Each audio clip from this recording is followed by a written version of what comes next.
欢迎回到壁画太多助眠故事。今晚我们要带你回到一个即将坍塌的王朝，去听一段关于逃亡的皇族之夜。灯火辉煌的临安城，看似繁华，却早已危机四伏。在宫墙内，昔日的锦绣生活正在被悄悄打包，而宫墙外，敌军已悄然逼近，空气中浮着火药与未出口的叹息。赵构，那个后来撑起南宋半壁江山的人，此时不过是个被逼到死角的小皇子。他要逃，一夜之间从至尊的宫殿踏入未知的荒野。在你准备放松之前，先点下订阅吧。感谢坚持点赞和留言的朋友们对壁画太多的支持，我也把留言和点赞最多的朋友记在小本本上了，待壁画太多100天时一一答谢。更需要有 Hype 功能的朋友们送出 Hype 积分来支持我的创作。朋友们继续在留言区告诉我你的坐标和此刻时间，让我们一起嗨起来。让我们互道一声晚上好。现在为深度睡眠做好准备，请把灯直接关掉，一起进入今晚的故事。临安的夜很安静，安静的像一场假象。御花园的荷花谢了，池水静的没有涟漪，仿佛整个皇宫都屏住了呼吸。可就在这沉静之中，一阵轻微的脚步声在石板小径上悄然响起。赵构身着便服，一身青衣棉袍，头发竖起成一团，看上去像个普通的小官人。他身后是一列沉默的随从，手里提着油纸伞和一只布袋。那袋子里不是金银，而是赵构贴身的玉佩和他母亲留下的遗书。这不是一次短暂出行，而是一次精心策划的逃亡行动。太皇太后一早就知道金兵已经越过黄河，虽未直言，但语气中已藏不住悲怆。她唤来赵构，说：“你要活着，别管我。”一个垂垂老矣的女人，却还撑着身子安排路线，把仅剩的皇室希望往南边推。这场逃亡没有宣告，也没有仪式，连一声走吧都显得奢侈。御前侍卫们3人一组替换站岗，眼神中却早无忠诚，只剩迷茫。赵构不敢多看他们一眼，他怕看出了情绪就会有人传出去。临安城虽大，却没有他真正能信的人，甚至连他最信任的养母韦贵妃也只是静静地站在偏殿窗边，送了他一眼，未发一语。赵构跨出最后一道宫门时，天还未亮，地面还朝着夜路。他站了一会儿，回头看那座高高的城门，曾经无数次从那走出，如今却要偷偷溜走。他小声问侍从：“他们什么时候会发现？”侍从回他一句：“天亮之前没人会来这边。”赵构点了点头，把披风拢紧，头一次意识到他再也不是那个拥有天下的皇子了。此刻的临安城，百姓熟睡，街头的灯笼还亮着，城门处却隐隐有兵马调动的气息。金军逼近的消息像风一样扩散，不需要号角，每个官员的家里都亮着灯。有人烧毁文书，有人埋阴藏匿，也有人盘算着是否要投降。大理寺的一位老官员叹息说：“纸是藏不住火的，人也是。”这句话很快传开，成了整个临安最真实的写照。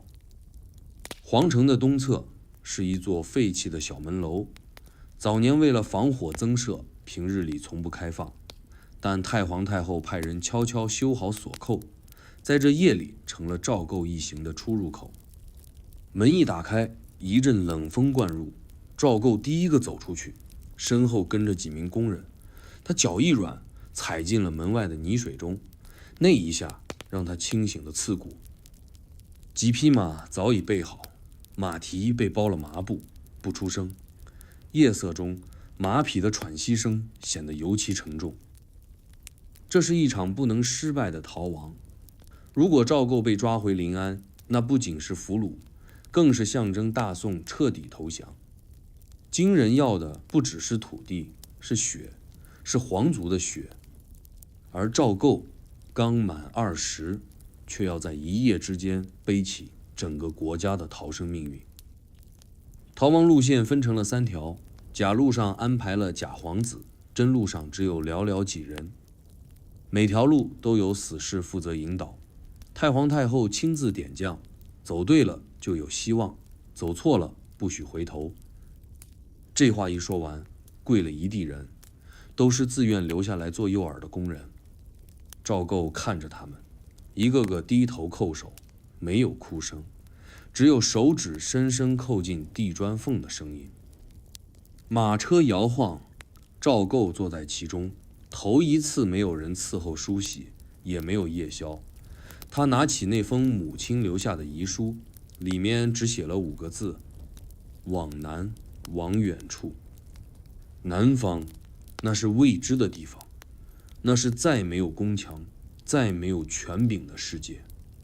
临安城的街口传来几声狗吠，是谁家狗感应到了动静？赵构掀开车帘，见前方的街巷昏黄，远处似有人影晃动。他闭上眼，咬紧牙。车夫轻声道：“小皇爷别怕，马上就出城了。”这称呼让赵构心头一颤，他低声回了句：“别叫我皇爷。”话音刚落，前方传来急促马蹄声，一名内侍飞奔而来，气喘吁吁地塞来一件小包袱。太后让奴才送的，说是你小时候最喜欢的铜铃。赵构接过，指尖一抖，那铃铛发出一声清脆响，像极了宫里夏日傍晚的风。可是风已经变了，这不是御花园的风，这是逃亡的风。它带着泥土、尘埃、焦虑，还有命运不知归向的沉重。赵构没有哭，也没有说话，只是把铃铛藏进怀里。天色终于泛白，第一缕晨光照在临安东城门上，而赵构和他的马车已走进杭嘉湖的田埂小路上，离开了所有他熟悉的东西。临安从此只是他梦里的一段风景了。金兵南下的消息传进临安，是一封破碎的军报，被雨水浸透的几乎辨不出字迹。送信的小吏一路狂奔，衣衫褴褛，脸上全是风霜与血污。他跪在御前时，声音都在颤：完颜兀术已至淮北，京东军失守。朝堂一瞬安静，连两旁太监都不敢喘气。那封信像一把锋利的刀，直接割开了所有幻想。文臣面面相觑，武将低头无语，皇帝咬着牙沉默不语，仿佛那封信不是写给他的。可所有人都知道，这一刻没人再能阻止金兵的脚步。临安，这座富庶到被人称为东南之冠的城市，此刻却像一只待宰的绵羊。街上卖糖画的、摆摊的、打水的、纺线的，照旧日复一日。可城外的急报却一封接一封传来：汴京失陷，徽钦二帝被掳北上，大宋2圣北狩的消息像毒药一样，慢慢在百姓心中发酵。原本骄傲的士大夫不再挺胸走路，只会在酒楼小阁中低声议论：咱这新立的小皇子能保得住我们吗？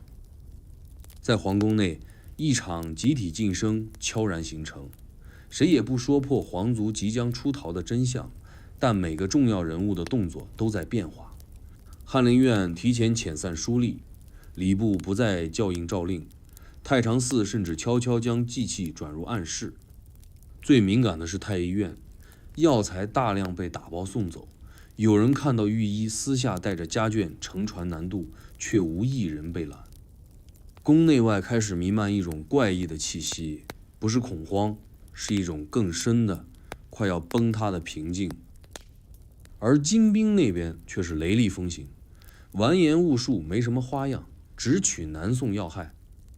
他不绕路，不设疑兵，甚至不在意是否暴露行踪。他只做一件事：南压。他知道宋人怕他，北宋末年那场靖康之耻，他亲手抓了2个皇帝，如今再来一次，对他而言不过是换作城池罢了。他的军中有汉人降将，熟知大宋地理，也知赵家皇室的习性。有人甚至绘出了临安皇宫的详细布局图，随军携带。金军来得慢，不是因为犹豫，而是在等临安自己瓦解。临安城墙之内，人心已乱，士族搬家，豪门逃市，一夜之间房价暴跌，米价翻番。坊间传言，城南的张员外半夜从墙头扔出银锭，求车夫载他出城，结果遭抢。城北的郑家小姐刚成亲3日，夫婿便弃她南逃，只留一张字条：南方或许能活。这些故事像水一样渗入街头巷尾，每个人都在传，每个人都想知道一个问题：赵构会不会也跑？这个问题一旦出现，就不可能收回。赵构其实早在准备，他每日练字的案头已换成了地图，每日必修的儒家经书被替换成了《孙子兵法》。他不再与妃嫔共膳，改在偏殿用简餐，连随侍的小太监都被换了好几波，全是太皇太后钦点的死忠。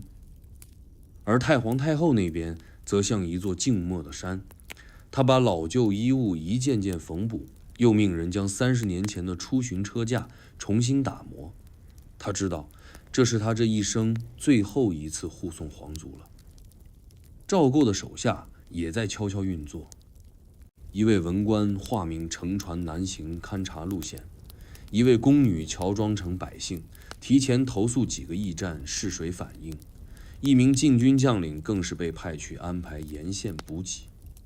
他们像织网一样，在赵构的逃亡路径上一寸一寸搭出一条可能活命的路。但这一切都架不住一个问题：金兵什么时候动，没人知道。完颜兀术的行军不像中原将领，他不看节气，不按礼仪，今日可能还在淮南，明日就进杭州。他不留余地，不给缓冲，前方探子每日带回的消息都在缩短与临安的距离。朝中大臣慌了，开始有人密议劝降。户部尚书暗中联络金军，说愿开城换义府保命。赵构得知此事后，只说一句：他不能活。那人第2日，尸体被挂在城门外，脖子上刻着卖国。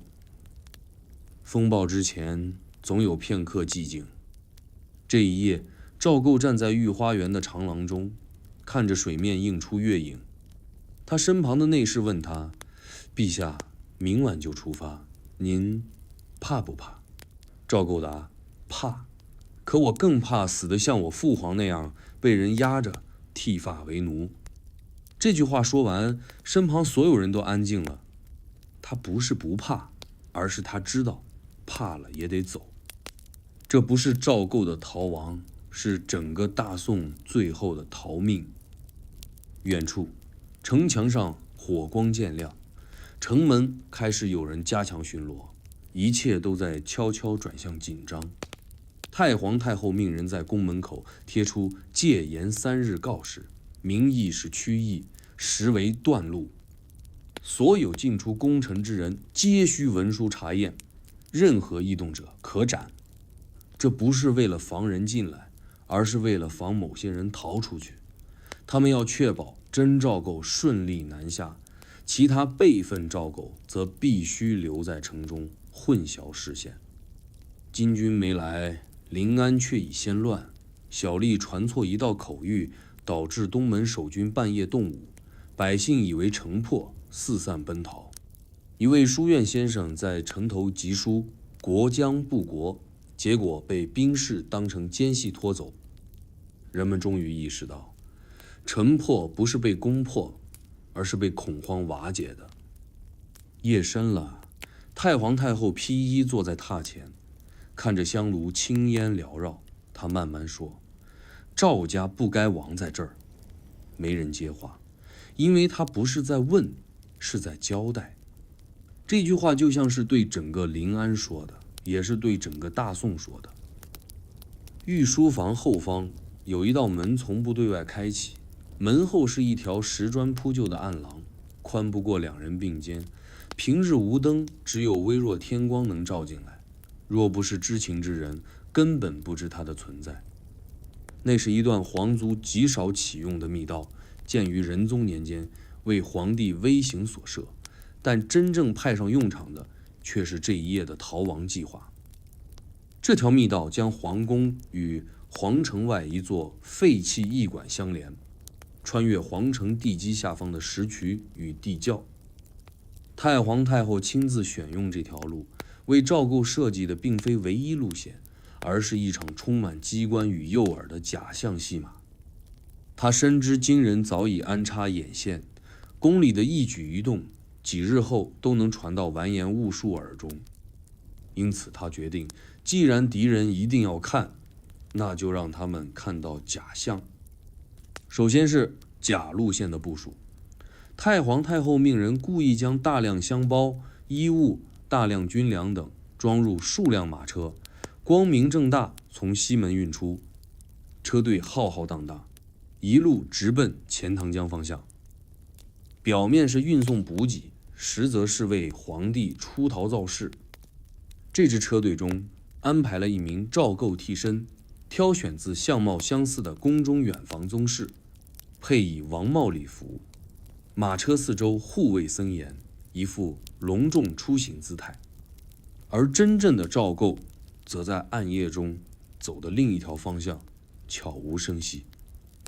为了制造混淆，另有2位赵姓孩童被装扮为皇族血脉，分别安置在2辆轻车内，由2组工人向不同方位护送。3条路，3个赵构，再加上主线密道中的真身，全临安城此刻已成一张虚实交错的迷宫。若金人探子混入，只能看到层层迷雾。可设计的再精妙，也难掩执行时的惊险。密道年久失修，石砖松动不堪。赵构一行人下去时，脚下踩得咯吱作响，一名随侍差点踩空摔下暗渠，发出一声闷响，众人皆惊。赵构示意安静，用手按住墙面，缓缓前行。赵构一行人下去时，脚下踩得咯吱作响，一名随侍踩空摔下暗渠，发出一声闷响，众人皆惊。赵构示意安静，用手按住墙面，缓缓前行。通道里闷热逼人，一股潮气混着石灰味弥漫在鼻尖。他低头一步步前行，肩头几次撞到突出的砖块，火把也不能大亮，只能远远点一支，像是潜进水底，不敢有声响，也不敢有呼吸。密道中有一处转折，连接到皇城西南角的排水口，从那里通往驿馆后院的一口井。这井表面看似干枯，实则下方有暗道贯通，是太皇太后早年留下的一张后手牌。赵构爬出井口，呼吸第一口冷风时，他闭上眼，仿佛再没回头的可能了。他轻声说：“我出来了。”身后的工人跪下说：“愿陛下千岁。”此时的临安甲车队已启程1炷香时间，南门侍卫被重金打点，放行无数马车，一时人流如潮。金人探子混迹其中，果然咬住那支甲车队。他们立刻将情报送出城，确认皇帝逃向南门。太皇太后收到消息，只是淡淡点头，说：“那就让他们继续追吧。”那种冷静，是历经无数变故之后的麻木，也是最后的孤注一掷。西北方向也在演一出戏，第二组替身赵同已在黄昏前启程，由贾工人护送，用的是早年逃荒路线，从小道绕行至余杭山野，预计3日后再由江州转运。真正的赵构在穿出密道后，并未马上启程，而是藏身于驿馆一夜。那夜，他坐在木椅上，身穿百姓粗布，头戴旧帽，没有徽章，没有龙袍。他看着窗外黑沉沉的夜色，对随侍说：“这就是普通人的夜晚吧？”工人答不上来，为他续了一碗冷茶。他抿了一口，苦涩入喉。他想起宫里每日的桂花糖汤，已经远得像是另一世的梦。而那边的太皇太后则在清晨登上朝堂，照旧听政。他坐在正中，不动声色，对群臣宣布：皇上京城巡视宫外城防，卯时归位。朝中有不安，却没人敢多问。有人疑惑，有人试探，他都一一镇住。就在这场短短的早朝后，他扶着内侍退下，回宫坐于大殿香案前，缓缓写下一道手诏：若有追兵至，3甲30时皆可赦。他要把所有诱饵都点破，只保赵构一人活命。为了这计划，他甚至设下后手中的后手。若赵构行踪暴露，他安排了另一套船队，由钱塘江分道而行，走湖州，转常州，穿内河，直入太湖，绕开主干水道。每一处换马换船点都有接应人，衣着、口令、手势，甚至呼吸频率都训练过。每一环都像战局排布，几乎精密到不能出错。而这一切计划的代价是无数假的赵构命悬一线。太皇太后对此不曾犹豫，她亲自对一名赵同的母亲说：“他若被抓，是为了换得真正的皇帝活命，你儿死得其所。”那位母亲只是低头跪下，说：“愿我儿替主死。”临安的夜风吹不熄灯火，吹不散人心最深的缝隙。赵构终于在寅时登上一辆不起眼的驴车，由老农打扮的前进军护送出驿馆。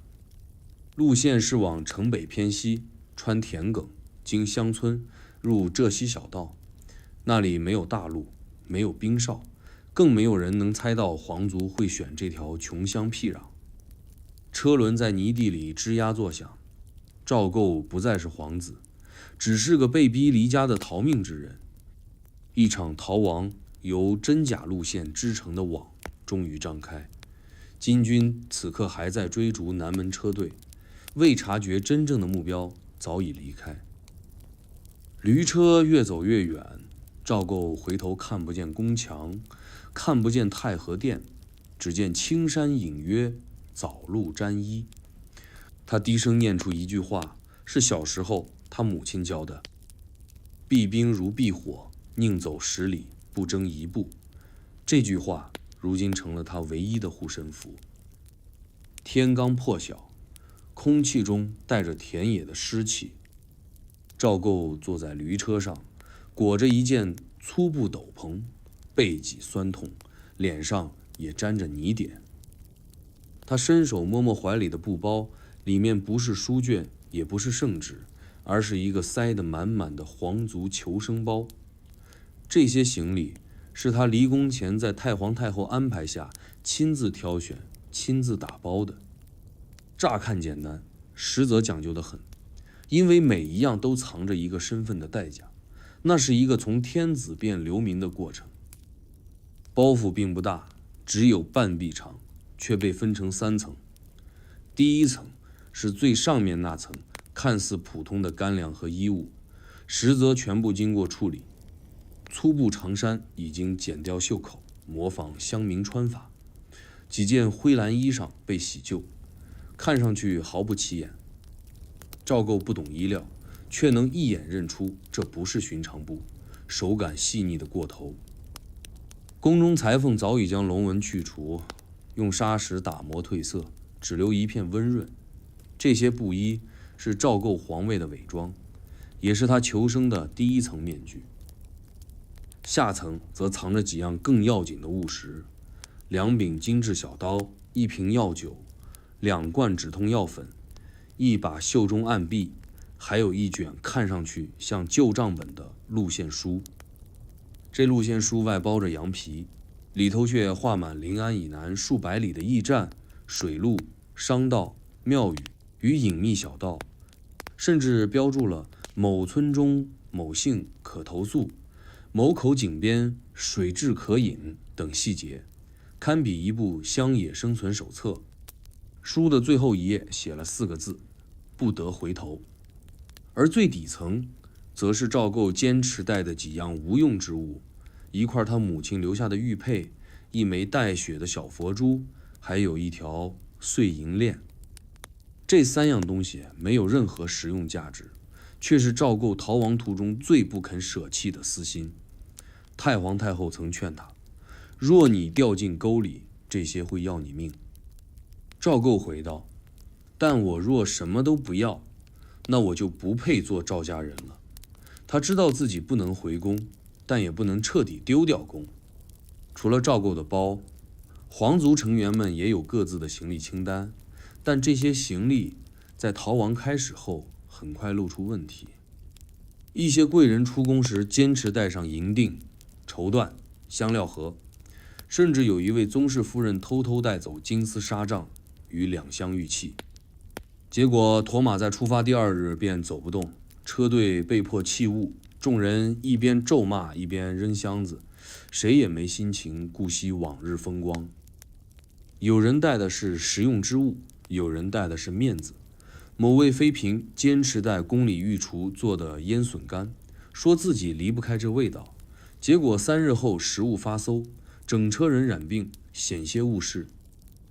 也有人彻底认清形势，一身短衣快步跟随，背上只挂一把小铜锅，走哪儿煮哪儿。那是他从未在宫中拥有的生存技能。那些衣不蔽体的宫女，反倒是最先适应泥地、井水与村烟的族群。而太皇太后离宫时带的东西更简单：1本经书、1对手串、3支毛笔和1方墨盒。她说，身在乱世，所有金银都是累赘。可她没说的是，她的发髻中藏着一颗用锦布包着的夜明珠，藏得极深，只能在月色下微微透光。她知道自己年岁已高，撑不过长路，但她不怕。她要把一切清醒的筹码都交给赵构，再无回望。随着逃亡逐日推进，皇族们终于开始明白，自己带的东西并非贵重，而是愚昧。那些曾为他们赢得尊荣的器物，变成了泥泞中最沉重的负担。许多衣服还未穿，便被雨淋烂；许多饰品刚亮出来，就引来土匪的窥视。有人在驿站被抢，有人在途中被敲诈。1对玉镯换不到1碗热汤，1枚金簪招来贼眼而断臂，满腔骄傲变成血淋淋的教训。而赵构也在改变。曾经他习惯每日换3次衣裳，如今穿了5日不换。曾经他每日3餐有7道菜，如今2块干饼便吃得感恩。曾经他批奏折时写满天命社稷，如今翻开路线书，最先看的是哪口井能喝水。逃亡不是仪式，不是风雅，是一次脱胎换骨的苟活训练。他在颠簸的驴车上咬着牙睡着，醒来时满身汗湿。他不再问我们走多远了，而是开始问今天有水喝吗？有一夜，车队误入一处水洼沼地，众人陷入泥中。半夜起风，衣服湿透，赵构冻得嘴唇发青，却还是坚持自己走出淤地。他的鞋底烂了，用麻绳捆住，身上破布贴肉。他看向身边宫女说，以前你见我这样会笑我吧？宫女跪地叩头，奴婢不敢。赵构却笑了，我也不敢想我会变成这样。他回头看那辆曾装满珍宝的马车，如今车轮坏了，被弃在荒坡。几个孩童从车里翻出一件金线袍子，点着当柴火，一边烤火一边咯咯笑。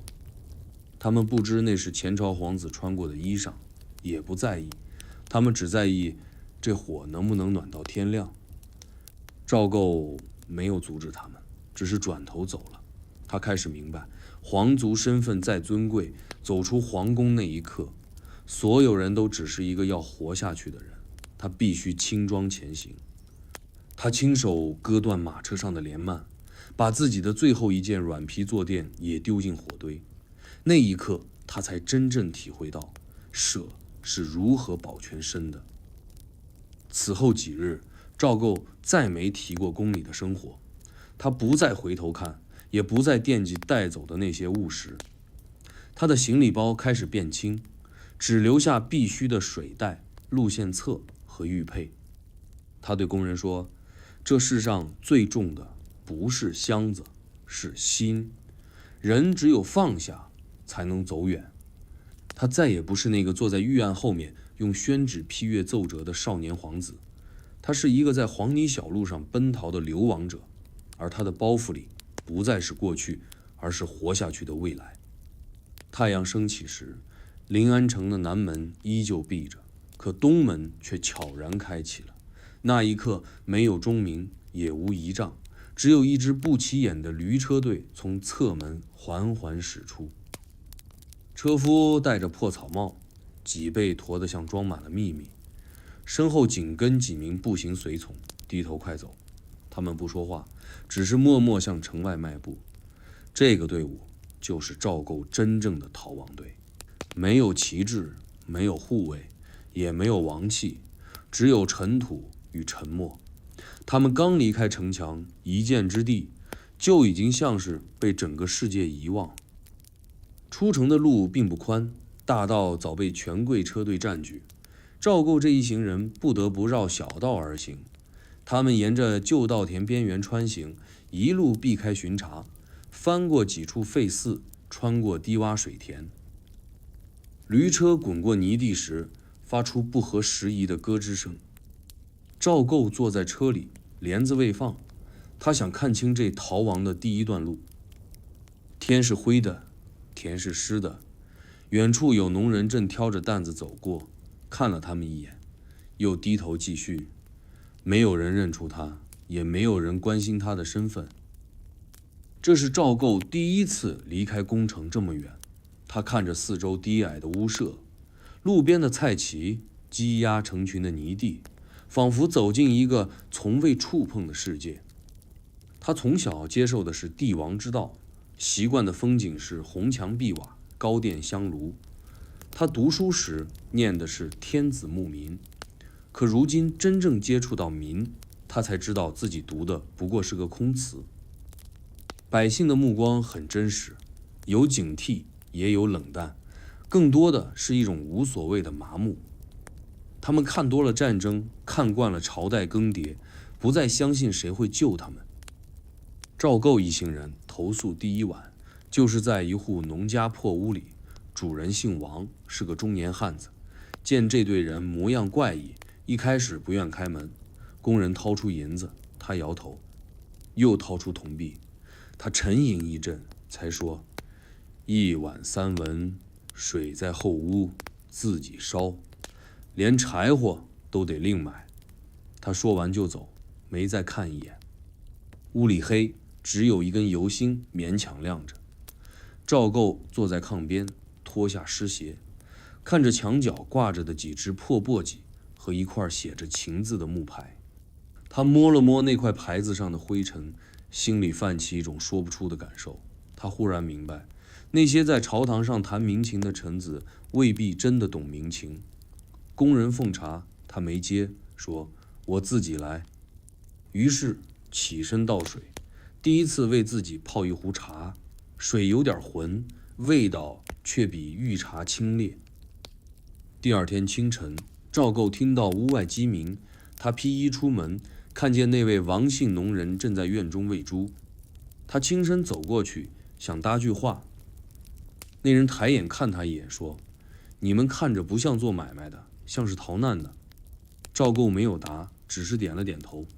那人又说：“往南去吧，南边战火少。”他没有试探，没有追问，只是像每一个躲过战乱的人一样，凭经验给出方向。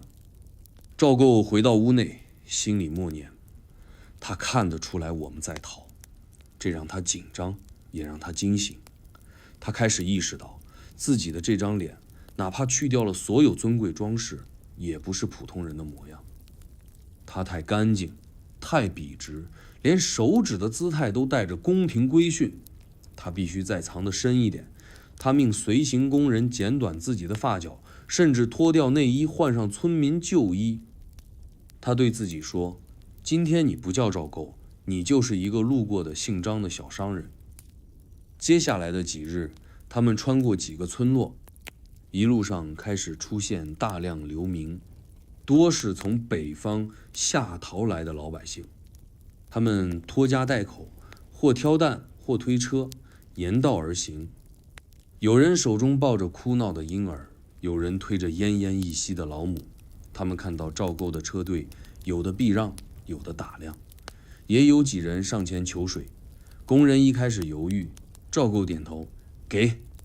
于是他们把仅有的一桶热水分出去。那一家人千恩万谢。赵构只说一句：“都在逃，算缘分。”可不是所有人都感恩。有一晚，他们扎营于溪边，一名过路壮汉看他们车多人少，意图抢掠，结果被随侍一刀斩断臂膀。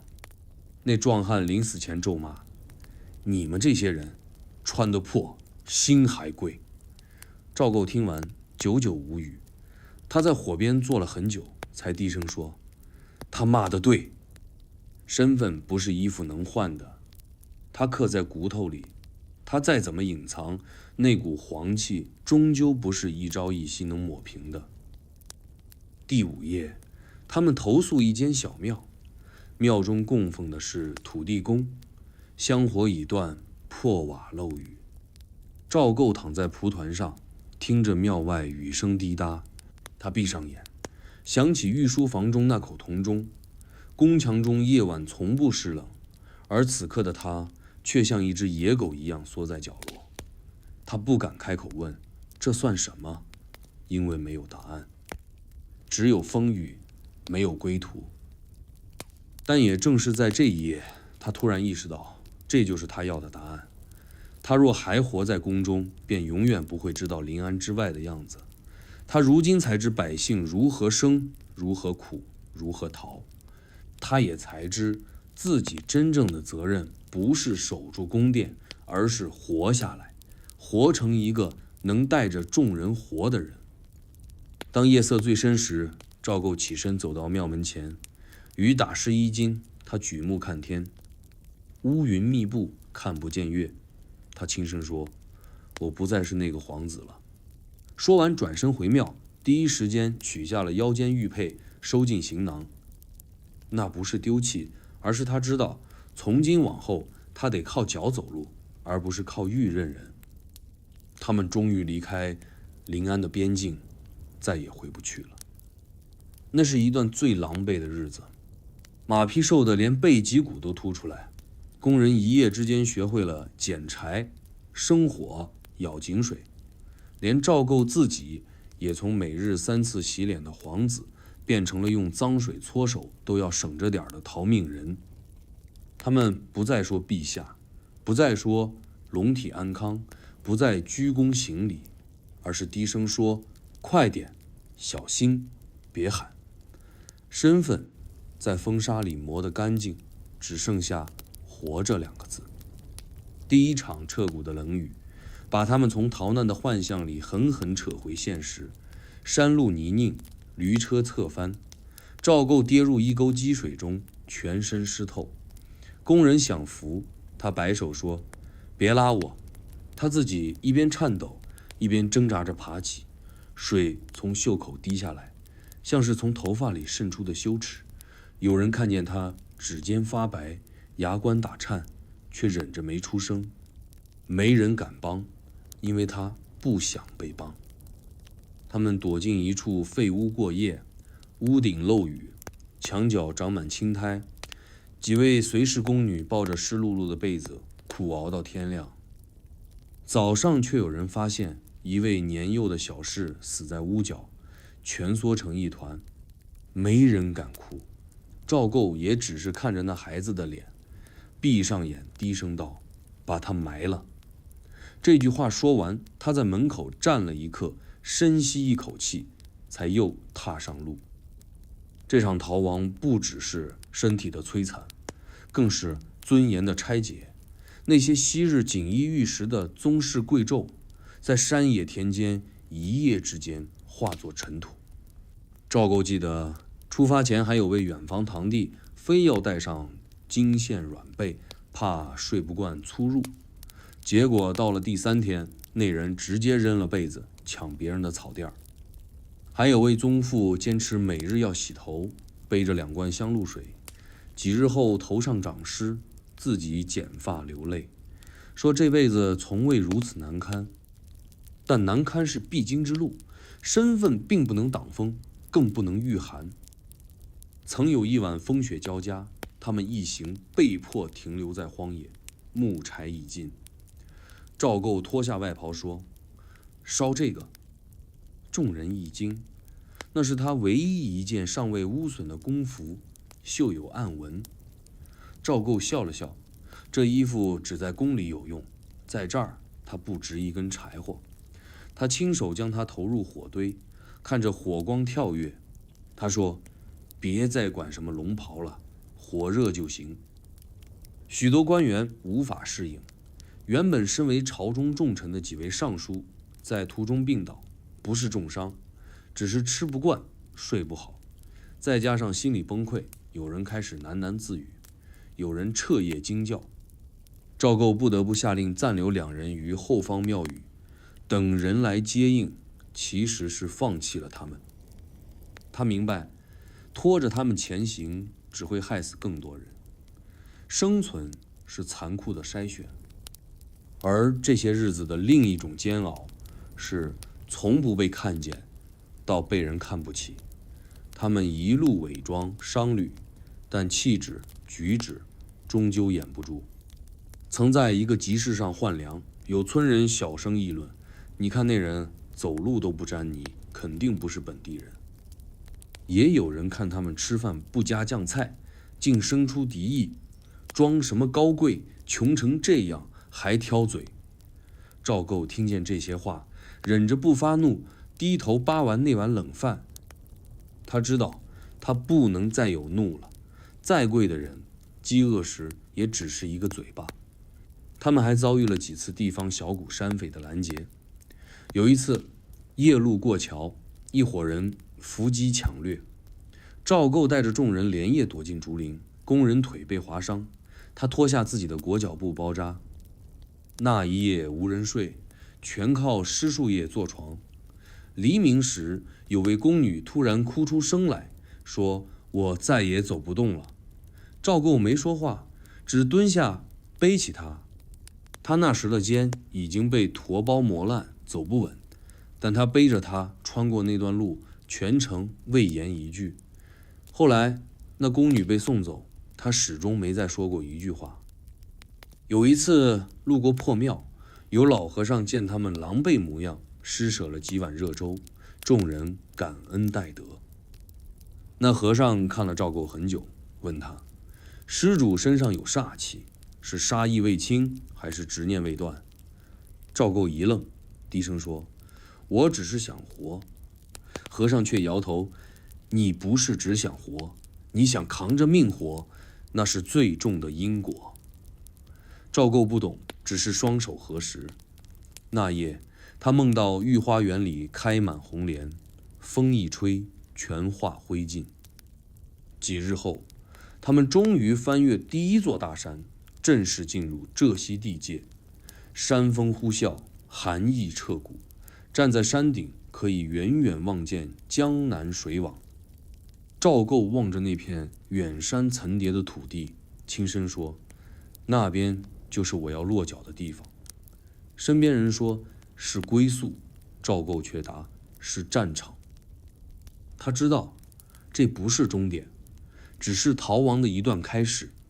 但在翻山那一刻，他的心境已然变了。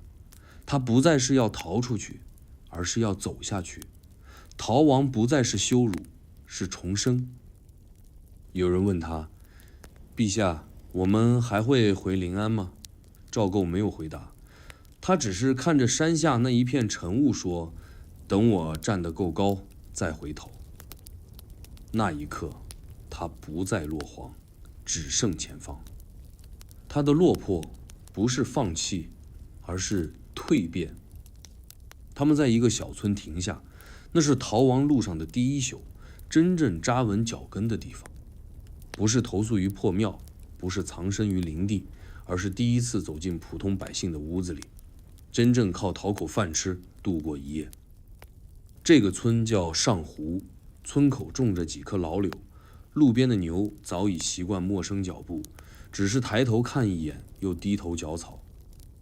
村民们在田边劳作，看见赵构这一行人，只是停顿片刻，然后低头继续。他们不是欢迎，也不是敌视，是那种多年战乱中磨出的懒得理会。赵构身上的衣服已洗得泛白，头发也乱，身上带的东西藏得极好，看上去只是个商人，带着几名随行，在找歇脚之地。他走上前，向一户姓李的人家叩门。门吱呀一响，开门的是个老妇，眼神老辣。打哪儿来的？赵构低声说：从北边下来，想借宿一夜。老妇打量他几眼，又看了一眼身后的人群。会出宫吗？赵构愣了一下，能是。就这样，他们得了一个角落，是一间牛棚旁边的柴屋，铺满了干草，有风从墙缝灌进来，睡得不舒服，但比林子里强太多。工人忍着不发出赞叹，赵构却清醒得很。他知道这是第一步，真正的接触百姓，真正用别人的方式过活。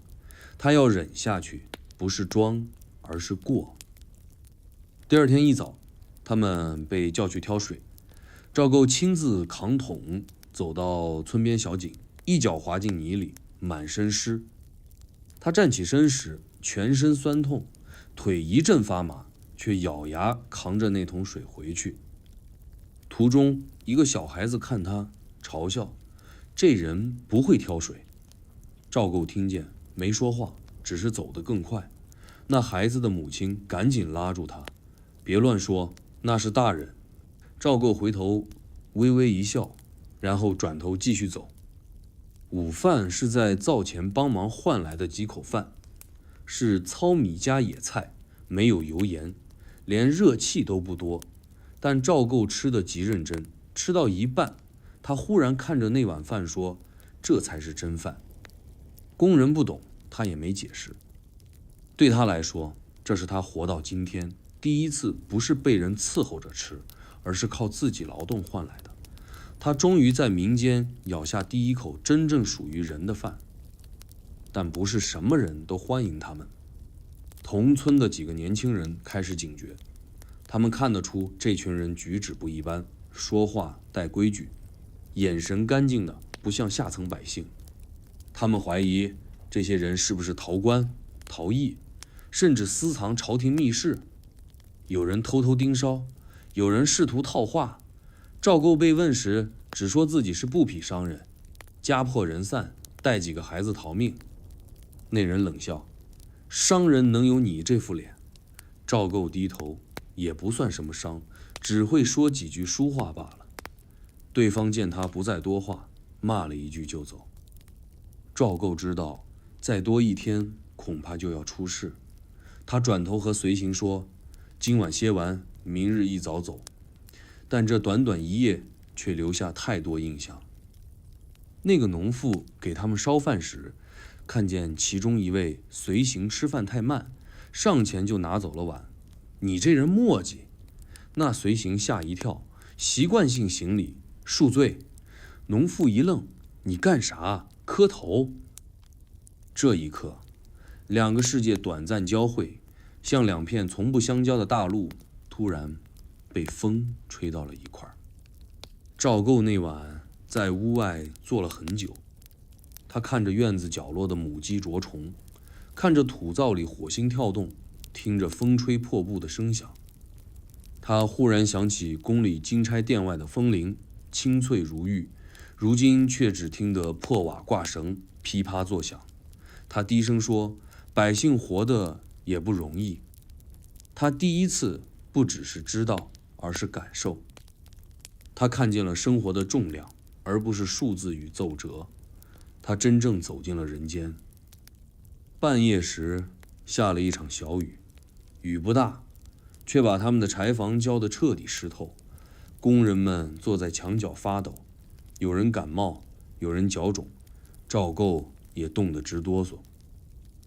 他本能想叫人送热汤，喊出口才记得没有御厨了。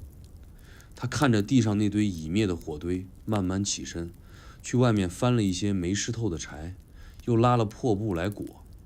他亲手点火，手抖得厉害，但火最终烧了起来。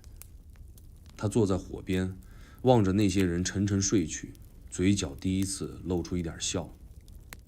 这一晚没有金帐龙榻，没有禁卫守夜，没有宫女送暖香，但赵构从未这么安静地坐过。他感受到那种从骨头里冒出来的累，不是精神上的，而是那种整个人被泥土拉扯着的踏实。他忽然理解太皇太后说过的一句话：若你连柴火都不会烧，如何为天下举火？原来柴火也能是一种政务。次日一早，他们悄悄离开，没有惊动村人。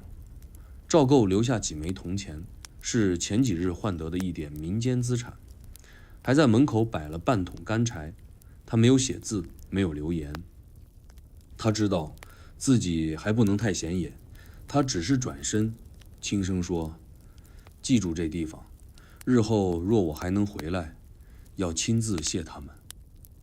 这段经历不是高潮，也不是危机，但它让赵构真正意识到一件事：脱去黄衣之后，他不是空的，他还能挑水，能吃苦，能撑得住一晚风雨。他终于不是个只能被保护着的人。那天傍晚，他们重新踏上山路。赵构回头望了村子一眼，雾气笼罩，炊烟升起。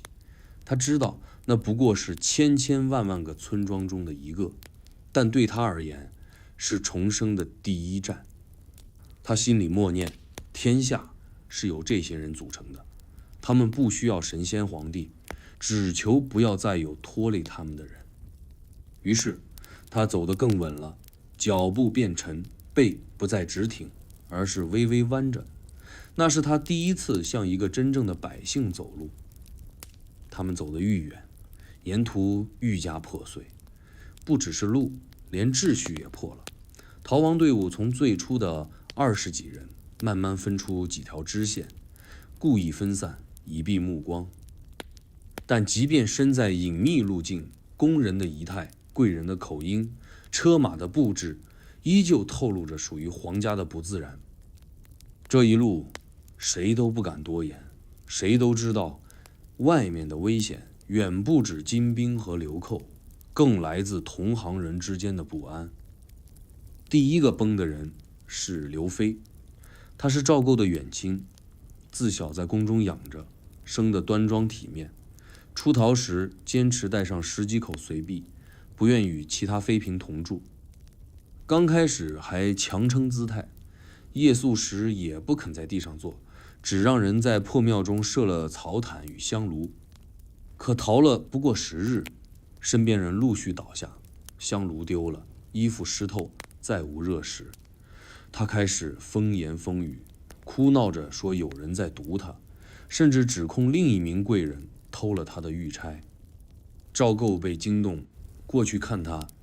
当时刘飞头发散乱，抓着一根破柴坐在地上，眼神空洞，嘴唇干裂，说他看见有人晚上进了他梦里，拿走他的龙血玉。他像在念咒语一样不断重复那句话。赵构蹲下看着他，什么都没说，只是长叹一口气，吩咐人把他安顿进一处破屋，不再同路。而真正让局势变得危险的是江贵嫔与陈贵人之间的暗斗。两人原本就不和，彼此的宫女也曾多次争执，此刻逃亡路上反而不得不贴得更近，每天都在争谁睡哪间屋，谁吃哪碗饭，谁该骑马，谁该走路。陈贵人有外家在南地，一直暗示自己若能走到南方，自有大用，话里话外对赵构表现出极强依附。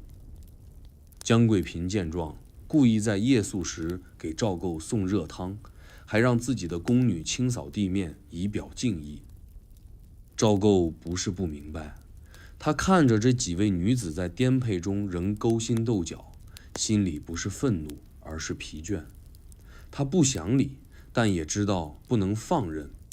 他只说一句：“你们若再吵，我便叫你们回去。”这句话像石头落井，众人皆静。赵构回头走开，留下的不是震慑，而是一种沉重的现实。哪怕逃命，宫斗不会散去，尊卑依旧分明。因为那种身份焦虑深深地刻在骨子里。有妃嫔宁愿挨饿，也不肯与婢女共餐；有宫人即便冻到发抖，也坚持为贵人服席。他们不能容忍自己成为普通人。而赵构已经悄悄开始反着做。他有一次亲自去井边挑水，与乡人一起排队，旁人认不出他，只说这人倒勤快。他听着这些话，内心一片平静。他不再让人服侍，更不再讲规矩。他把宫里的称谓全取消，人人互称名，不再喊殿下贵人，只叫赵兄李娘子。那些无法适应的便慢慢被边缘，那些愿意改变的成了他信得过的人。某夜，一位工人偷偷来禀，说江贵嫔让人在饭里下药，意图害陈贵人。赵构听后沉默许久，最后只说从明日起，两人不再同行。他安排一组人带着两位贵人从别路离开，实则是疏散权力斗争的源头。他明白，这不是惩罚，而是切割。他要活，他不能被这些小小内耗吞没。而有些人，则在乱世中找到了自己。宫中原本最不起眼的内侍小福子，此时成了队伍中不可或缺的人。他能变药草，能修马蹄，还能在地里挖出红薯。赵构第一次吃到小福子煮的烤番薯时，竟连皮都吞下。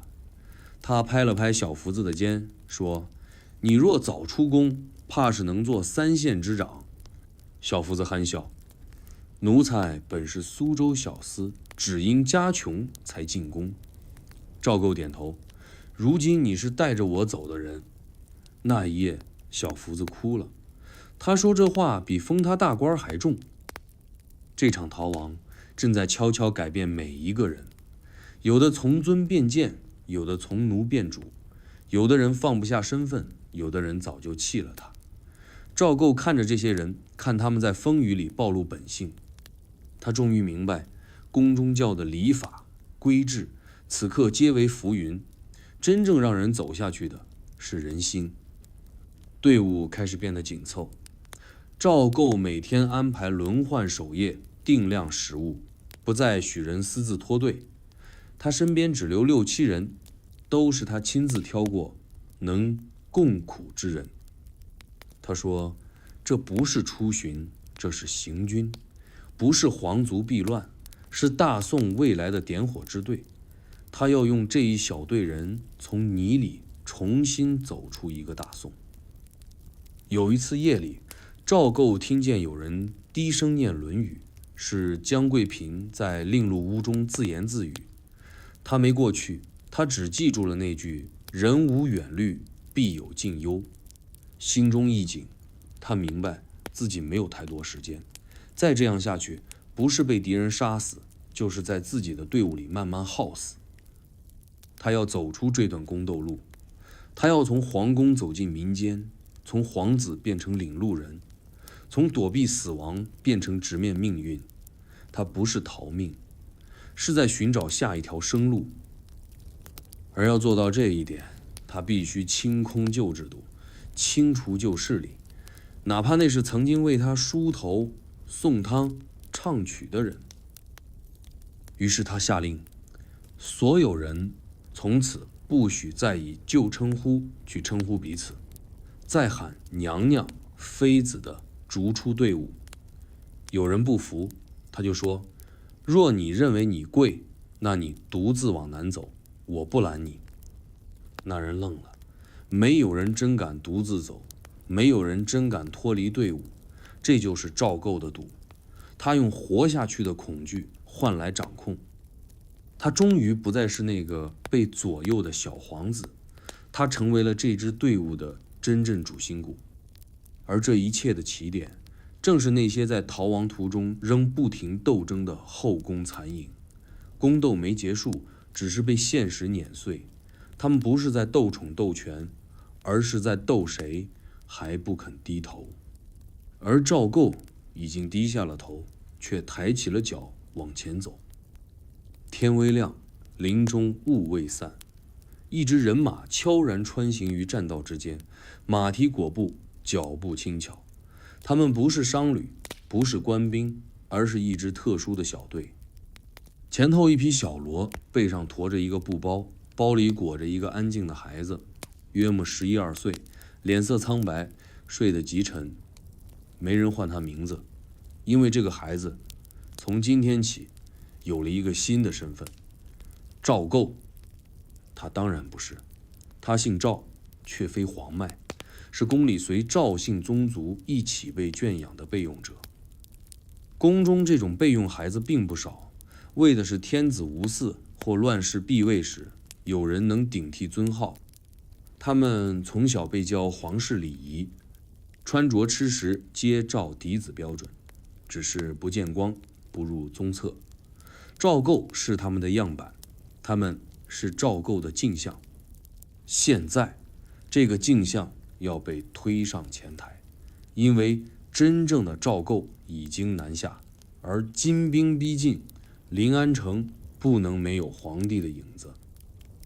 太皇太后亲自定下这个计划，从几十个赵姓孩子中挑了最像的一个，不太高，脸骨窄，眉头一皱就带点忧色，声音轻，却有一股宫里养出来的慢劲。他不需要说话太多，只需端坐不乱。此刻，他被藏在山路小车中，朝着金兵可能追踪的方向出发。他的母亲是一位宫中年老的贵人，曾在赵构出生时照顾过几天，如今被派来陪着假赵构演这一场戏。他对孩子极温柔，低声哄他：我们要当一阵子皇帝了，不怕，有我在。那孩子一开始不懂，只问：那我还能回去吗？女人沉默片刻，说：等你完成了这个差事，就能回。但他们心里都知道，回不去了。其中几名侍卫心知肚明，这是替死，但谁也不说破。他们接到的命令是护送赵构皇帝至安全地带，可他们心里清楚，真正的赵构早已换路，这位是一个棋子，他们没有选择。他们要护这个孩子，直到最后一刻，哪怕面对的是金兵，是刀口。而更残忍的是，赵构本人早已知晓此事，他甚至在出发前与那孩子有过一面短暂相见，地点是城中一间密室，两人并肩坐着，彼此看着对方，像照镜子。赵构握着那孩子的手，说：你叫什么名字？孩子答：赵景。赵构点头：我记住了。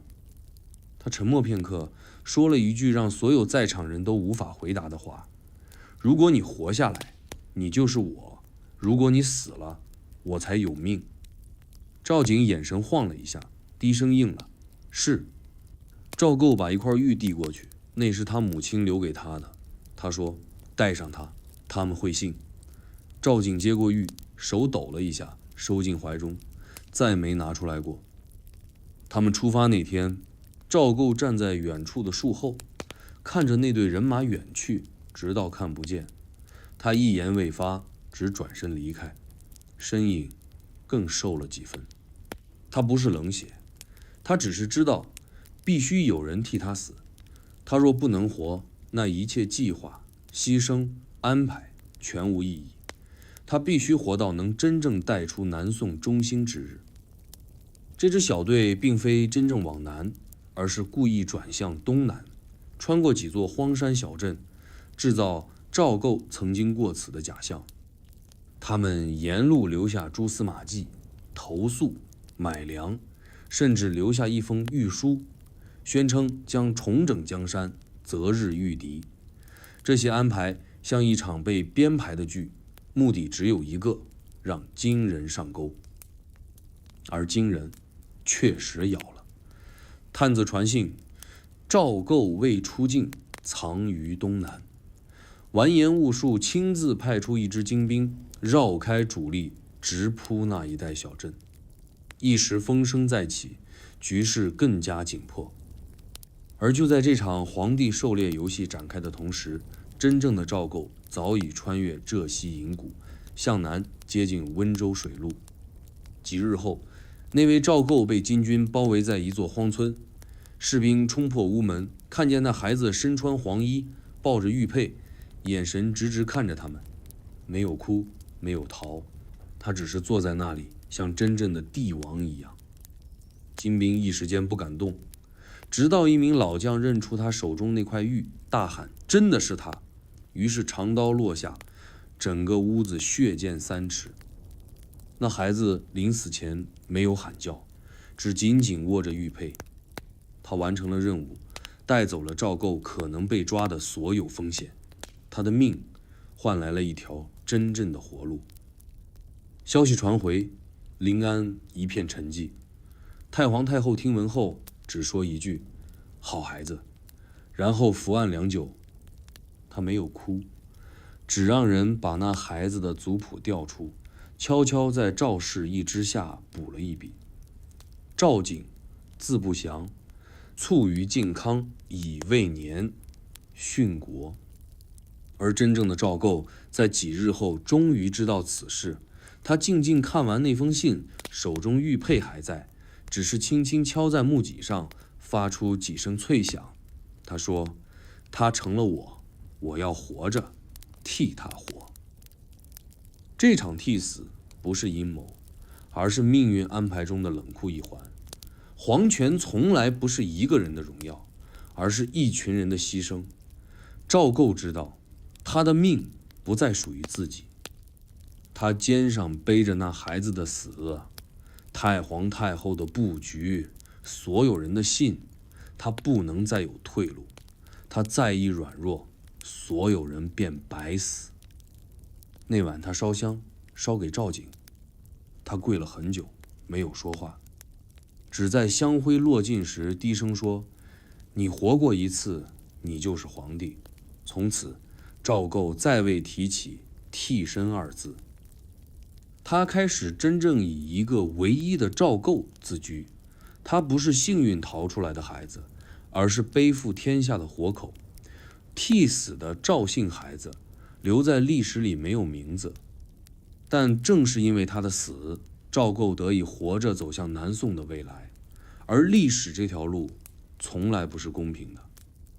逃亡到了第18天，他们终于靠近浙南边界，地势变缓，水路逐渐取代山道，农田重新出现，江南的温润气息扑面而来。可越是接近安全区，赵构心里反而越警觉。他清楚，越是容易藏身的地方，越容易被盯上。金兵一路搜踪，皇帝逃到南方的谣言早已传遍，谁都可能是探子，谁都可能卖命换赏。于是他决定换装，不是换一套新衣，而是换一种身份。这一次他们要彻底融入商人队伍，不是伪装成百姓，不是冒充旅客，而是成为真正的流动商队，有账册，有货品，有买有卖。他们要活成这片土地上最常见、最不起眼的一群人。这支临时组成的赵家商队开始了演出，赵构亲自挑选身份，自己扮成商队账房先生，负责记账、谈价、管路。随行中，一名老工人化名为李掌柜，自称经营盐部杂货30年，口音也做得极好。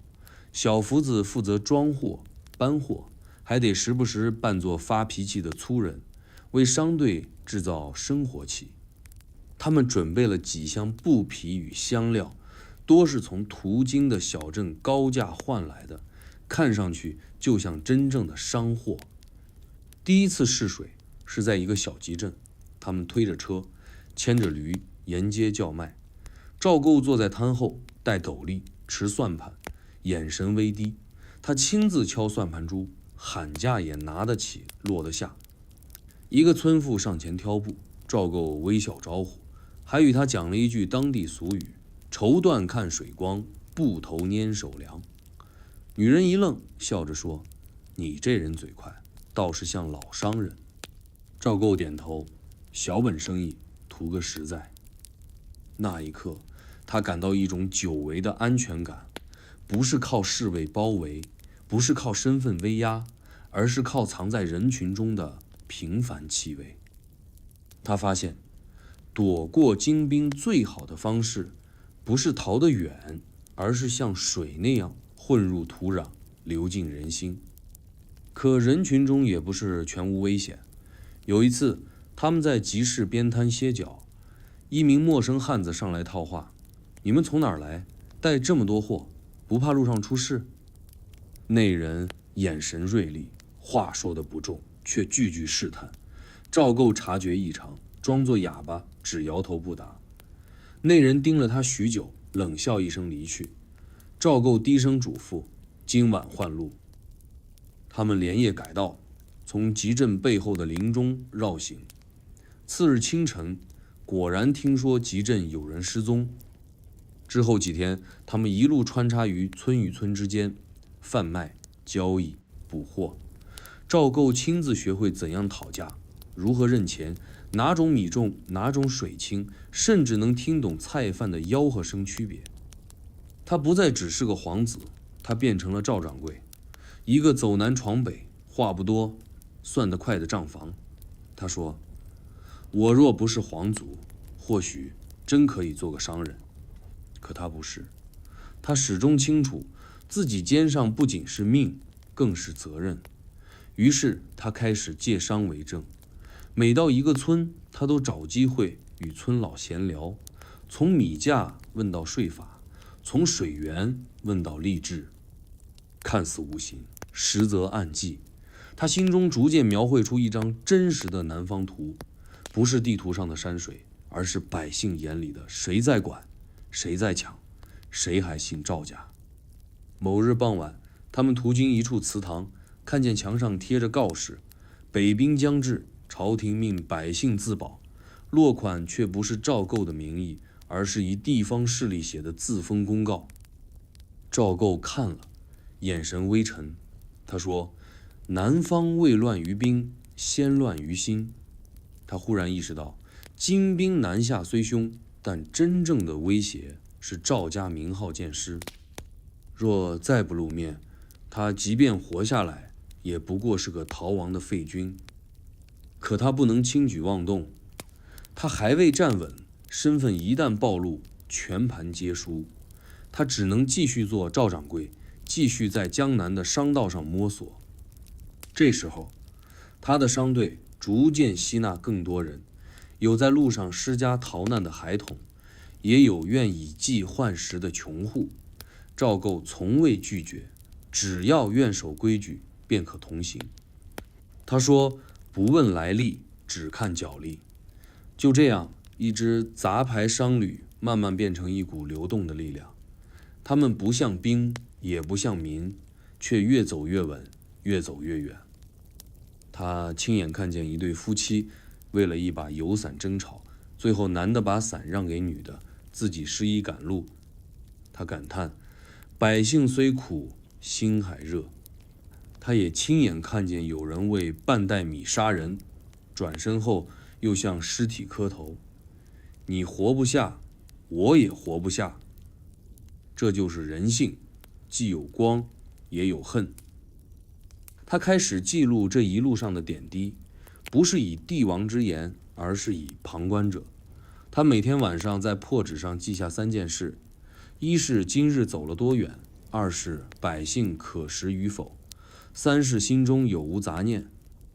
他在记录里渐渐写下了一个更真实的大宋，不是在朝堂之上的纸上王朝，而是刀尖下喘息的人间国度。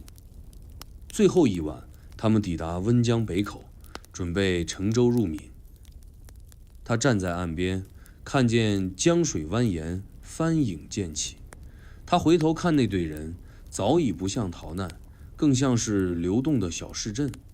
他轻声说：“我们不是逃，我们是搬家，是重建。”这一句话不是说给众人，是说给自己。他终于明白，皇帝不是坐在龙椅上才是皇帝，而是能带着人活下去，才配得那句陛下。那一夜，月亮正圆，他对小福子说：“明日起换身份了。”小福子不懂，换什么？赵构微笑：“明日起，我们不再是商人了。”小福子一怔，那是什么？赵构眼中有光，是王者藏于世，是大宋之火未灭。他再不需要掩饰，他知道他该走进江南百姓的心里，做真正的皇帝。从此，那支商队消失在记录中，只留下一句流传在集市的传说：曾有一位账房，笑里藏兵，走过江南，未曾失言。江南的雨下得急，淋湿屋檐，也浇透了赵构的披风。他站在庙门外，看着眼前的破席、泥路和匆匆躲雨的人群，听着他们对官府的咒骂，对战事的无感，对粮价的惶恐。他第一次不是高高在上的君王，不是被遮掩真相的陛下，而是实打实听着百姓嘴里骂大宋的人。他本该愤怒，可那一刻他只觉得耳朵烫，心底沉。逃亡至今，他已听过无数次朝廷不中用，皇帝又跑了，谁还信赵家的话？起初他避之不听，后来开始忍，再后来他开始认真记。每一次抱怨，每一条街边的闲话，他都收进心里。这些不再是流言，是他执政的实录。有一次，他在集市边等队伍买粮，听到一个卖豆腐的老汉说：“我们出营交粮，兵也不见，官也不来，倒是征税一刻不迟。赵家若还有脸，就该自己下江南来看看。”赵构站在旁边，低头没吭声。身边工人眼神闪动，他轻轻制止：“别拦他，说。”说完，还上前买了2块豆腐，硬是多付了几文。老汉接钱时还撇嘴：“小商人倒阔气。”这一幕让赵构回味许久。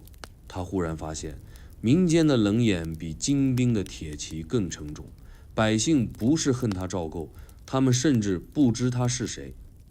他们恨的是这个高高在上的政权，一代又一代只会征收、不肯自降的君主。这种愿意像风，不必鼓动，只需时间就能刮起一场自毁的漩涡。可就在这样的风中，他也遇到了另一种风，温热的、意想不到的善意。某日，他们在村边借宿，因口音被怀疑是外地逃兵，一群村民持锄头围住他们，气氛紧张。赵构不得不出面解释，说自己是从京畿来做药材买卖的，途中受兵乱波及，只求落脚一晚。众人将信将疑，气氛一触即发。这时，一个老妇人开口：“你们有没有孩子？”赵构一愣，答：“我们中有。”老妇点头：“那便不是兵。”说完，把人散了，转身叫人烧热水给他们洗脚，还借出旧衣。临别前，他递给赵构一个油纸包，里面是几个蒸熟的红薯。他说：“不管是谁，活下去要紧。”赵构走出村子时，转头看了他一眼。他站在门口，拄着拐杖，目光没有敬意，却有一点点善。他忽然明白，这世间的人心不是非黑即白，民间的冷眼后面也藏着炊烟和怜悯。只要不作恶，只要不作威，百姓是有余温的。但并非每次都幸运。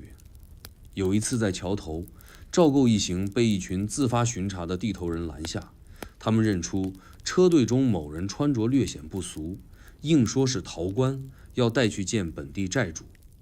赵构一面劝解，一面把口袋里的铜钱掏出一半放到对方手中，低声道：“兄弟，几日未食，粗布当紧。”那人掂量一下，冷哼一声：“算你识相。”这就是江湖规矩，也是百姓生存的悲凉真相。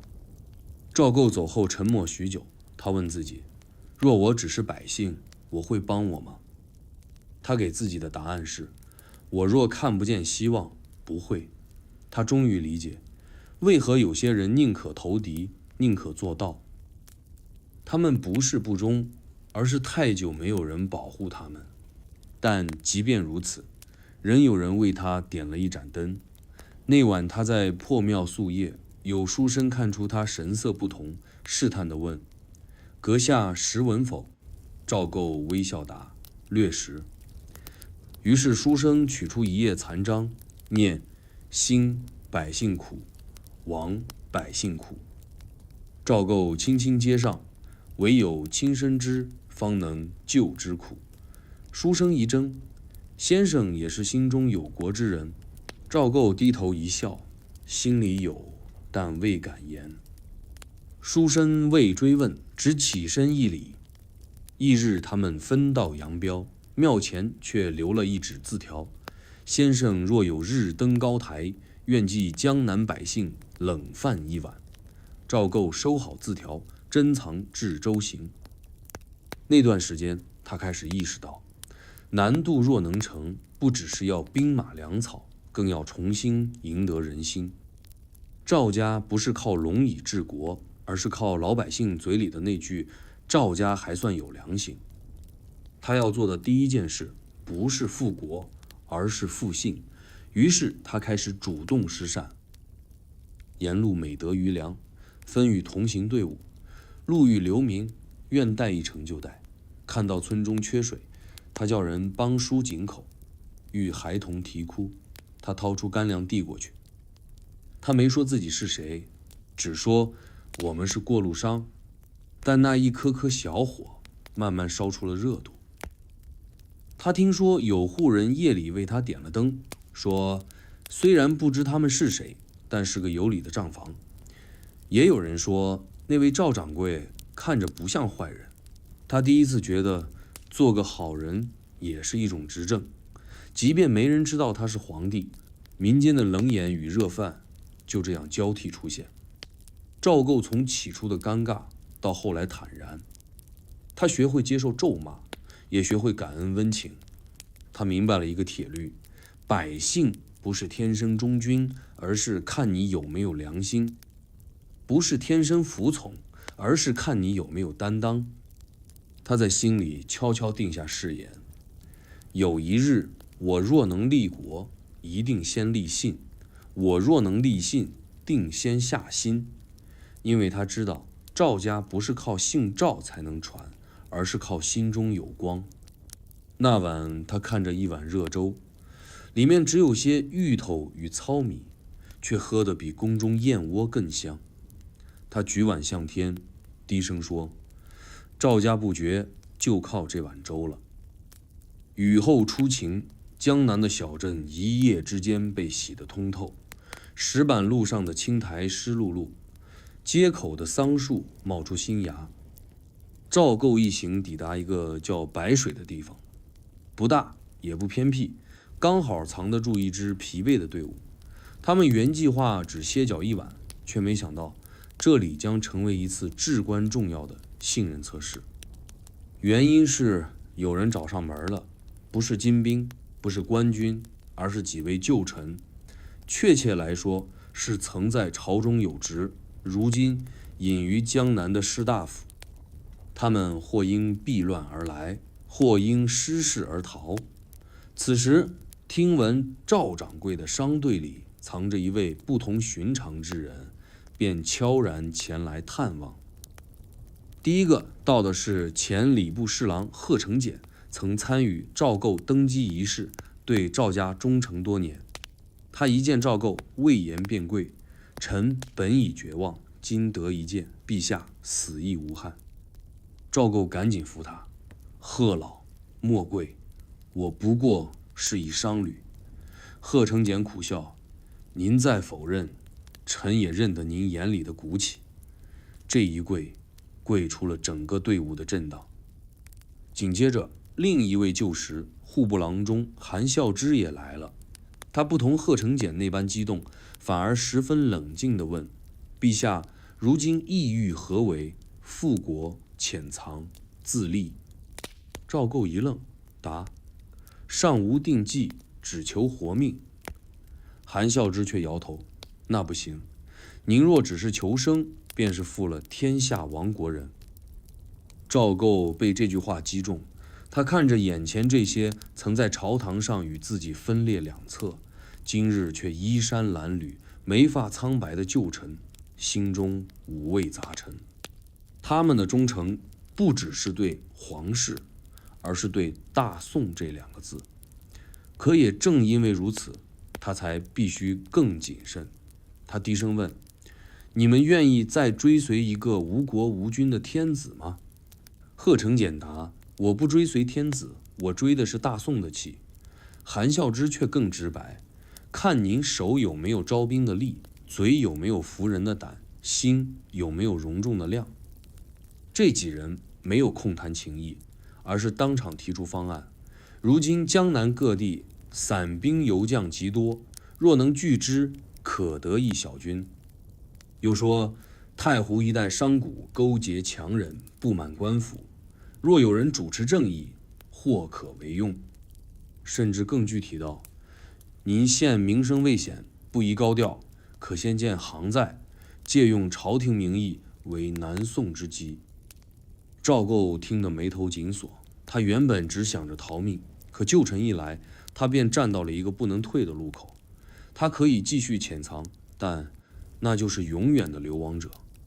他可以自立为主，却可能被视为篡位之徒。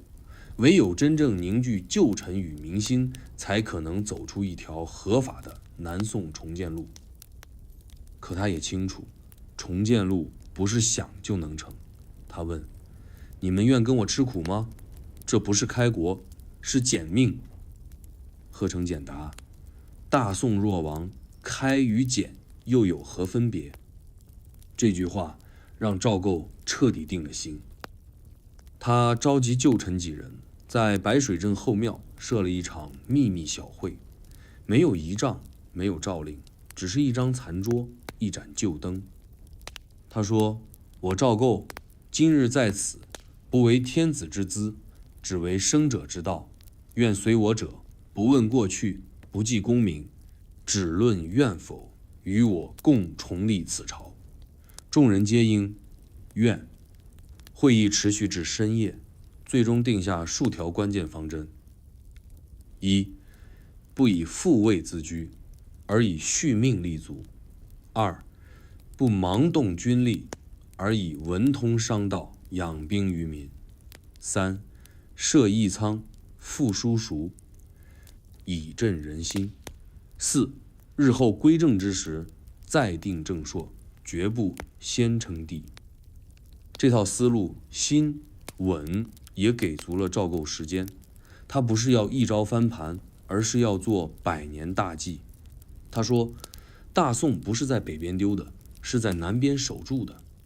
消息很快传开，不是以圣旨的方式，而是以白水镇来了一位不一般的赵姓账房为口口相传的传说。江南士族听闻者络绎不绝，有人不远数百里来，只为一睹那位落魄却眼神不俗的年轻人，也有人还在观望，试探其是否真是赵构。赵构并未急着表明，只是继续做他的赵掌柜，该记账记账，该煮粥煮粥。可来者越多，他心里的火就越旺。有人劝他：“您应设小府，招人纳策，号召义兵。”他却笑：“府易建，人难养，先聚人，再立旗。”他说得慢，做得更慢。他设饭棚，收留流民，重开村学，还亲自去教2个识字的孩子念千字文。村中老人看他在井边挑水，不由赞一句：“这赵掌柜比我们见过的许多官都像个官。”而真正的分水岭是那封来自太皇太后的密信，是贺成俭暗中带来的，上头只有8个字：“不必问策，但愿守心。”赵构看完后久久不语。他知道这是太皇太后给他的最后一句话，也是让他彻底放心去做的背书。他将信烧掉，化为灰烬，一拢撒入江中。他终于不再是一个逃亡者，而是一个决定开始的人。而那些旧臣在那一晚之后便不再称他陛下，而是私下自称行在原主。不登大殿，无冠冕华服，只凭一盏油灯，一句我愿，一颗不灭的大宋心。此后江南再无赵掌柜，而白水镇多了一个传说，说那年夏天有个笑着挑水的人悄悄起了大事。风声越来越紧了，金军的斥候队终于追上来，远远的，悄悄的，不疾不徐地在后方支起了包围。赵构这支小队虽无王旗，却因人数日增，渐显形迹。南方百姓多嘴几句，像是贵人，便足以泄露天机。几名混迹市井的金人探子将情报传回，兀术眼睛一眯，说了句：“这次我要活捉他。”敌意像夜雾一样弥漫开来。一开始是几次无故消失的村人，接着是沿路有人冒充商贩搭讪，再然后便是在夜间突然丢失的2匹马。赵构察觉异常，立刻召集亲随，将整个队伍切为3段，嘱咐不得照面，5日后水头山会合。他自己则化身成一名独行郎中，背一小箱药材，与小福子一起躲入水路旁一间磨坊。可他低估了惊人动作的狠劲。第5日清晨，尚未出磨坊，一声爆响，门板被踹开，2名陌生男子持短刃闯入，身法极快，小福子迎战，被掀翻在地。赵构退后2步，正要抽刀，却被一人识破身份，怒吼：“就是他！”话音未落，外头又冲入几名黑衣人，来势汹汹，明显是来带走不杀的。赵构眼中闪过一丝冷光，他知道若被活捉，一切都完。不是面子问题，是大宋真正的灭绝。金人要的是他这个人，是这个姓赵的脸，是那个能签降书、能在马下跪的傀儡。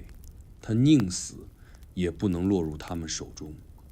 但他没死，是因为一支箭带着嘶哑破风声从门外突至，正中一名黑衣人喉口。接着是一阵钉的金属撞击声，一队灰衣骑士破门而入，弩箭齐发，顷刻击倒来敌。为首者跃马而下，单膝跪地，压低声音说：“官军西县义兵前来接驾。”这是一支谁也未曾预料的援军，非朝廷派遣，非江湖盟友，而是自发汇聚的中宋义士。他们自称江南救军，由几名逃散将校组织而成，一路追踪赵构动向，暗中保护。为首者姓岳，名飞，是当年越州守军残部，早在赵构出逃前便誓言，若有赵氏血脉尚在，愿以命相护。岳飞此时不过20出头，眼神凌厉，话少，却有一种杀出去的决绝气。他见赵构衣衫破旧，面色憔悴，拳头捏得发白，低头一语：“末将来迟。”赵构沉默片刻，只回4字：“来得正好。”他们转移至山中小寨，暂避风头。岳飞提出，敌人必不罢休，愿请陛下脱伤服，立其聚兵。赵构摇头：“我尚未准备好。”岳飞不再多言，只说：“敌人不等你准备。”那夜赵构整晚未眠。他知此事之后，想低调已不可能，想继续隐名也难逃搜捕。他第一次真正面对身份公开的抉择。第二天清晨，他站在小寨高处，看见村道边几名孩童在泥水里跳脚玩耍，裤腿卷着泥，笑得不顾天地。他忽然想起那个替他死的孩子赵景，眼前一花，几乎看见那张瘦小的脸。他心里一震，回头对随行旧臣说：“传我口谕，不再称赵掌柜，从今日起，我是赵构，是赵宋之主。”白水镇几位旧臣立刻行动，书写文告，绘制旗帜，分头联络乡勇伤兵。一支散乱的流亡队伍开始有了军制，有了供给，有了目标。旗帜未举于城头，但早已树于人心。与此同时，金军不断逼近，赵构率领的义队一路南撤，在山水之间来回穿插。他不再只为逃命，而是每到一地便与当地豪绅寒暄，收集粮草，布告民心。他借道义名号收拢流兵，他借赵氏血统稳住旧臣。他不说复国，只说护民。百姓开始回头看他一眼，开始主动送饭、指路，甚至用小鸡唤他一声赵爷。而这一切也让金军越发焦急。他们知道，若赵构真站住脚，招兵聚将，南宋残火便难扑。于是派出一支轻骑突袭队，直奔赵构临时驻扎地，一举拿下，不图活捉，宁愿斩草除根。这一次是赵构亲自布阵迎敌，他站在山口，手指地图，指挥几名旧将设伏于三面山谷，将敌人引入峡道。小福子扮作赵构假身，引敌而入，伏兵待令而动。金军果然中计，冲入山道，被左右山崖上滚石与箭雨困于谷中。一场小规模的反围猎就此展开。战后，赵构并未大张旗鼓，只是安静坐下，亲自清点阵亡人数，倾写悼词。他说：“他们不是兵，是人；不是我的盾，是大宋的骨头。”他将死者名单挂于寨前小庙，跪拜3日。他不说他们替我死，只说他们为大宋而亡。这份分寸与清醒，让他在众人心中逐渐确立一种新的威望，不是高不可攀，而是靠得住。风终究是吹来了，但这一次不再是猎物惊慌的躲，而是猎人冷静的反击。赵构脱下了商人的衣裳，脱下了逃亡者的沉默，他开始说话，开始站在百姓面前，开始以赵家的名字喊出我们要活。追兵逼近时，他不再走；刀光压境时，他不再躲。他终于不再只是皇族的最后一人，而是大宋的第一人。风雨之后，队伍终于抵达一个叫风林寺的小庙，它隐在山腰，砖瓦残旧，却正好能挡风躲雨。赵构一行躲入寺中，身心俱疲。庙前的香案早已塌了，神像缺了一角，供桌只剩半截。他扫了眼四周，低声说：“这地不错，像极了我现在的朝廷。”众人无语。岳飞从后殿搬出几只破蒲团，席地而坐。贺晨俭拱手道：“陛下，此地虽陋，但能暂作行在。”赵构点头，便在此立誓。当晚，庙中点起唯一一盏灯，赵构坐于神像前，亲手摊开一张纸，那是他这一路逃亡以来第一次动笔书写诏令，不是召兵，不是问罪，而是一纸公开的生存宣言。他写得极慢，每一字都像是从骨头里刻出来的。朕自北狩之后，蒙民间残火毕身，今虽未赴山河，然不忘一饭之恩。天下之命不在王室，而在百姓。朕愿以此躯续送一线，一笔一画，无华无事。写完，他抬头望着破碎的神像，说：“今日不是立国，是立心。”这张诏令随后被分写成数十份，用不同的字迹抄在布条、纸页甚至竹简上，由信得过之人带往江南各地，每一处只传一句话：“赵家还在，未曾投降。”庙中赵构未歇，他再次召集众人说：“若我赵构只是一个逃命的皇子，我可以死在今天；但若我是一个要带人走出废墟的皇帝，我必须立誓。”他望着岳飞、贺成俭、小福子、程参军，还有那些因他而走上逃亡路的无名之士，一字一句道：“从此刻起，我赵构不再逃。”众人齐声应：“愿随陛下死生不问。”这一刻，寺庙如同宫殿，山风吹入屋檐，却吹不熄火光。赵构亲自立下一块木牌，写“行在”二字，插于庙前。他说：“今日之后，凡踏入此庙者，皆为我大宋臣民。”此举震动江南，各地尚存的宋军残部、忠臣义士纷纷来投，不是因为有命令，而是因为那块木牌、那纸诏令、那口赵构未死的消息，人心从各处回流，不再四散奔逃。传言中那个会记账的赵掌柜，如今成了能撑住南方命运的天子。他设三策：先安民，再集兵，最后立府，白纸起事，群议共定。他将自己从天子降格为行在主，不筑宫殿，不设宗庙，只凭一席布帐，一盏油灯，说：“朕若今后能重回宫殿，定记此庙为社稷之根。”太湖、温江、徽州、明溪，赵构的行在文被抄写成无数版本，流入百姓之中。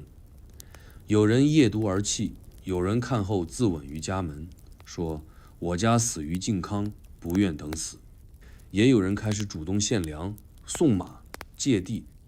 他们不是因他是皇帝而信，而是因为他不再说朕欲，而是说朕愿。有人劝他：“既立行在，何不直接称帝，昭告天下？”他答：“地位不在于称呼，在于民心。若民不信我，我即使做金銮，也是孤家。”贺成俭感叹：“臣见过许多皇帝，都说要为民，唯有陛下先做民。”他也设新三官，不论出身，不论年岁，只看谁能走过山路，为过饥民，劝过流亡。他说：“我朝新姬不需才子，只需肯陪我走一程的人。”岳飞被认为行在守将，从此开始了他一生的军旅。贺成俭则为行在文史，负责沟通四方。小福子破格封为行在后勤官，他抱着锅铲，泪流满面，说：“小人从未想过自己也能有官当。”庙中还有一事让所有人记得许久。赵构立诏后，命人为他剃去一缕发角。有人惊问：“陛下为何自毁仪容？”他答：“我不为王仪，只求活命。我不是要做天子，而是要做那个先脱帽跪在百姓面前的赵家人。”这一缕发被包在布中，挂于庙后。他说：“日后若我心起傲气，便来看他。这一夜，赵构再未言语，只坐在庙门口，看远山沉沉，看夜色缓缓压下。他手中握着那支旧笔，已断墨也干。他说：笔断了，命未断，天若亡我赵家，就别让我活到今天。他缓缓起身，一步步走进殿中，推开神像后那道窄门，那里没有光，没有香火，只有一片静寂。他跪下，轻声说：我赵构不负此地，不负此业，不负众人。这是他的誓言，是他从宫廷皇子走到山庙之主的最后一步转身。那天之后，枫林寺不再是废庙，它成了南宋真正意义上的第一朝堂，一个用脚走出的政权，一个由冷夜点燃的希望。夜幕下的江水悄然泛光，桅杆映在水面，摇摇晃晃。几只小船靠岸，随风发出吱呀声。赵构站在渡口，脚下的码头是粗糙的木板，眼前是通往江南更深处的水道。他回头看，山庙已遥远，意识仍在路上，可他心里却忽然生出一种奇怪的平静。这一夜，他再不是流亡者，也不是落魄皇子，而是个即将跨过江南，踏入南宋命运的领路人。船夫不识他，只问：掌柜的，这是送货还是过省？赵构答：不是送货，也不是过省，是过命。船夫听不懂，只摇头笑笑。一声号子，船推离岸，溅起一圈白沫，带着他走向从未涉足的深江。难度不只是地理意义上的跨越，而是一个王朝彻底变脸的宣告。赵构知道临安回不去了，徽钦二帝北去成了历史，他不再是大宋的皇子，而是江南的主人。这片土地从此要靠他撑着，从粮食到军队，从义士到学子，人人看他，等他，靠他。可是赵构心里清楚，他现在拥有的只是一支散兵队伍，一张破纸诏令，几处义仓和一口愿意为他说话的名义。他尚无正规军，无户籍，无财政，甚至没有真正意义上的都城。他要建一座新都，给百姓一个可以相信的朝廷，要立一套新制，让旧臣与新民都有位置，要竖一面新旗，把残宋之民重新聚拢成一个国。这些他都没有，唯一有的是他没死。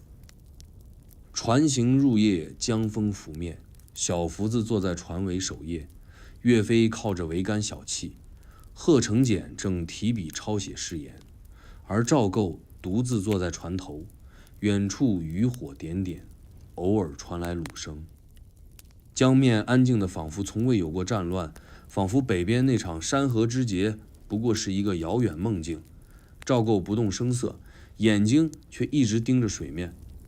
他忽然低声说：我要让这江水流的不再是逃亡，而是归途。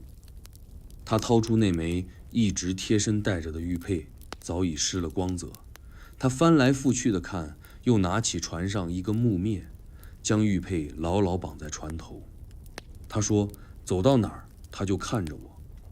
从此之后，这艘渡船不再只是逃命之舟，而是承载南宋希望的第一船。清晨时，船靠温州码头，他们未惊动任何人，悄悄上岸。前方早有信使布置好住处，赵构却坚持不进屋。他先去拜见当地一位退隐老儒，请教立国第一步应为何。那老儒沉吟许久，只答：不及立法，不及纳贡，先纳众心。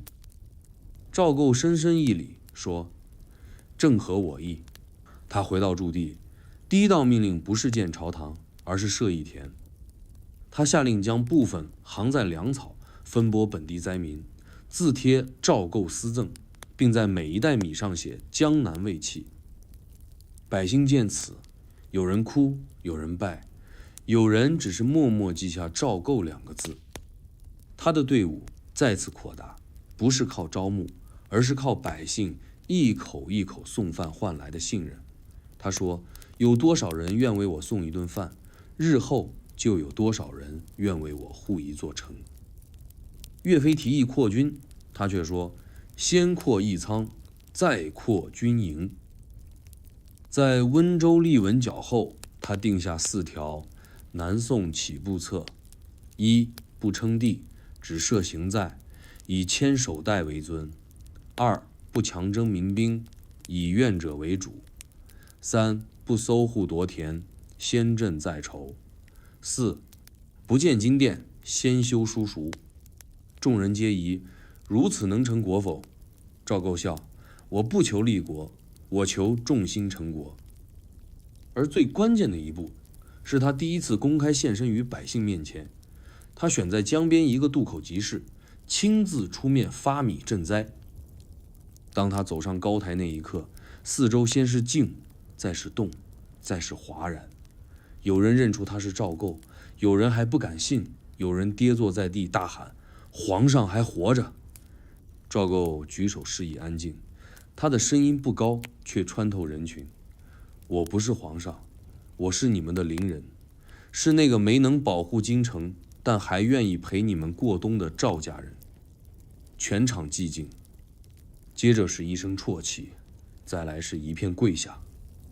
他没有阻止跪拜，也没有接受赞美，他只是举起手中那一袋米，说，今日你们吃我的，来日我吃你们的米食，也愿像今天一样感恩。这一刻，南宋真正诞生了，不是在庙堂，不在兵营，而是在这片渡口的土地上，一个男人带着伤，带着耻，带着命，说出了陪你们过冬这句话。百姓信了，于是有人愿去修庙，有人愿去种田，有人愿去传话，更有人愿把赵构的名字写进水陆驿站，写进书童练字的笔记里。南渡的夜过去了，临安不在，北国遥远，大宋的根落在了这片水光中的新土。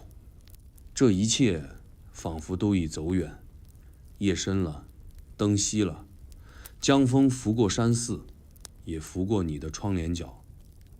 如今那场风雨已沉在历史深处，临安的城门早已尘封，金兵的马蹄声也随风远去。但那盏点在破庙里的灯火，那只在江面漂泊的小船，还有那一句我赵构不负此业，始终亮着。它不只是照亮了一段逃亡，也照亮了一个王朝从废墟中起身的勇气。